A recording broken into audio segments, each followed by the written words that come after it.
We're seeing straight across. Action! I wanted to get it right. I had to get help because I don't know. I mean, I have to turn around to somebody and say, what does she call this guy? Does she say, hey, Joe, or does she say, Your Highness, or Your Lordship, or what? So, and I wanted all that to be correct.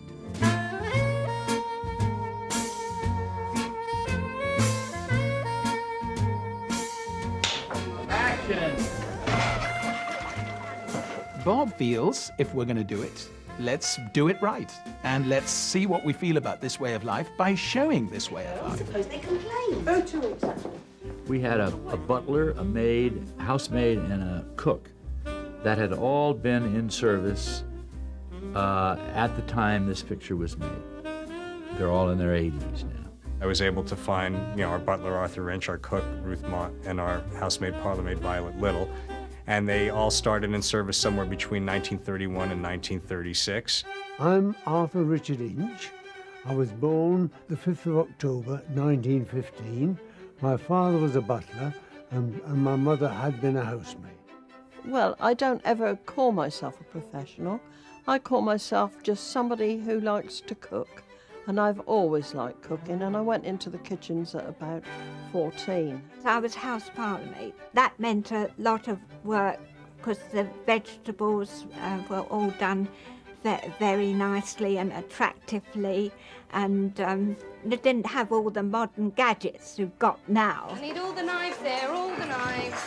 This condition came out of a social structure, phenomena, that is uniquely English. I grew up in private service, as it were, so at the age of 15 I was able to say these immortal words, dinner is served, madam.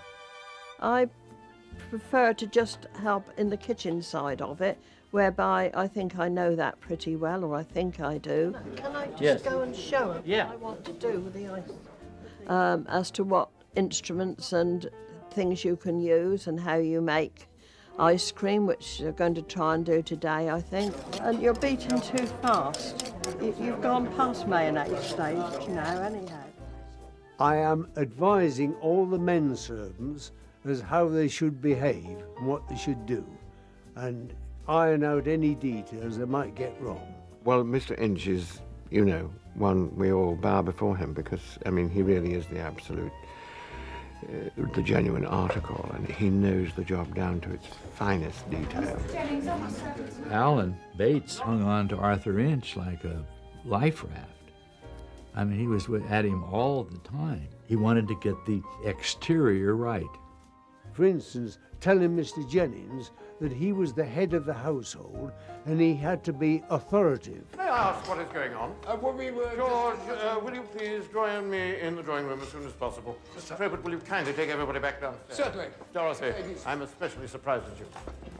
Come along, ladies. Whenever there's anything that requires any kind of special knowledge, he's on the set, and he's standing behind everyone who has something particular to do, especially me. And action! I think the only surprising thing is just how particular it is. You cannot disobey any rules, where people sit, how you address them. Yeah, we know the very idea of service is offensive to you, George. But there's no need to take it out on the rest of us. And then Sir Derek Jacobi telling him how to do the valeting and things like that. Anything you ask him about what you would do, how you would be dressed, for instance, all that, he's very useful. Also telling the footmen what they should be doing, how they should be dressed. Because at one period they had a photograph of the footman with a black bow tie. Well, a liveried footman never wore a black bow tie. It was always a white one all day long while he was in livery. Cut. Turn over. We gave all these actors access to these people so that they knew that as far as they wanted to go into the research, they could go. But they weren't forced to go into it. And try to look around down there where it could come from. Luckily, it's still within living memory, so that's incredibly valuable. I did meet with the actresses, and they're very enthusiastic about how things were done, and it's been a great privilege to be involved, I must say. The girls will ask me anything if they're not sure. What sort of corsets should they wear? What sort of cap should they put on, and that sort of thing. It's quite interesting what they think of to ask you. Some more tea, Constable.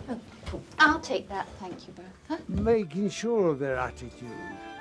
Make sure that they know what they've got to do, you see, and they haven't got to be familiar with the gentry. When you're serving dinner, you serve with the left hand with the food, and some of them put their hands maybe on the chair. Well, that's all wrong. You've got to put your hand behind your back and serve the food. Just to relieve everybody's egos, we are going to shoot this all from this side of the table. I was doing a scene where they were setting the table, and with the 15 knives and forks and spoons, and one of the actors picked up a fork and asked, what do they use this fork for? And he took it out of his hand and he went, spit on it, and then wiped it off with a napkin and put it down. And I had told him to do that. I said, just spit on the fork and put it, I was over by the monitor when we shot the scene. Arthur was sitting next to me, and he saw that guy spit on that fork, and Arthur went, no, don't spit on the fork. That would never happen. I said, well, don't worry, I'll cut that out probably. But, he wanted everything to be as it should have been. I wanted everything to be as it might have been. But I could have the guy spit on the fork, but I wanted to be sure that it was the right fork in the right place. And I needed him to tell me that. Here comes information. I've seen what they've done and it all looks fairly all right. Excellent. They've picked up on it very quick. Well, they're actors and they know what they should be doing after being told. It's brought an entirely different light onto domestic service. I think it's very funny, and I say, if such a thing as reincarnation, I'm going upstairs because I'm going to give downstairs hell when I get up there. Brought you some coffee. If I wanted coffee, I'd have round for it. Because those that are upstairs are going to be down. You shouldn't sneak up on people like that. Don't worry, it's nobody. Sorry, Mrs. Isabel. And I'm going to be the boss up top. The dedication and the homework and the desire to get it true, I think is really marvellous. All right, let's do it again. It's just my life being redone. I mean, when I walked into it, it was just as though I was going back in time.